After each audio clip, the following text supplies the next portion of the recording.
சில பேர் சொல்லுவாங்க, பாஸ்டர் நான் மாதத்துக்கு ஒரு வாட்டி தான் சர்ச்சுக்கு வர முடியும், 2 வருது ஏன்னு கேட்டால், இல்லை எனக்கு வந்து டிரான்ஸ்போர்ட் காசு பத்தலை, டிரான்ஸ்போர்ட்டுக்கு நான் மாட்டிக்கிறேன். நான் சொல்கிறேன், ஒரு சர்ச்சுக்கு வர்ற அந்த டிரான்ஸ்போர்ட் காசே வந்து கர்த்தருக்கு காணிக்கையாக போகுது.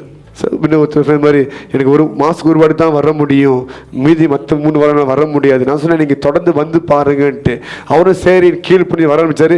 வாரம் வாரம் தேவைகள் சந்திக்கப்பட்டுச்சு. நீங்கள் முடியலன்னு உட்காந்துட்டா முடிச்சு. ஆனால் நீங்கள் கர்த்தருக்காக நீங்கள் கால் எடுத்து முன்னுக்கு வைக்க முடியுது, தேவைகள் சந்திக்கப்படும். All the money that you spend on your transport is an offering for the Lord. கர்த்தருக்கு அது ஒரு காணிக்கை.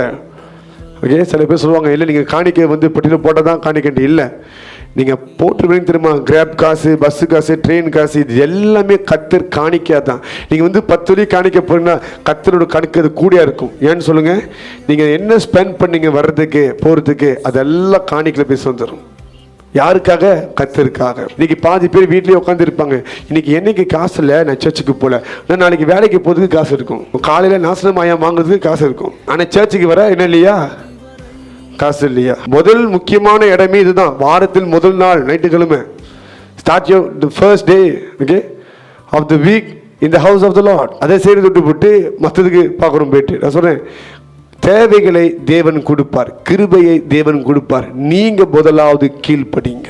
நீங்கள் கீழ்ப்படி ஆரம்பித்தாலே ஆசீர்வாதத்தை தேவன் தர ஆரம்பிப்பார். நான் தீர்க்க தரிசனமாக உங்களுக்கு நான் சொல்கிறேன், கர்த்தர் உங்கள் வாழ்க்கை கிருபையை நிரம்பி வடி செய்வார்.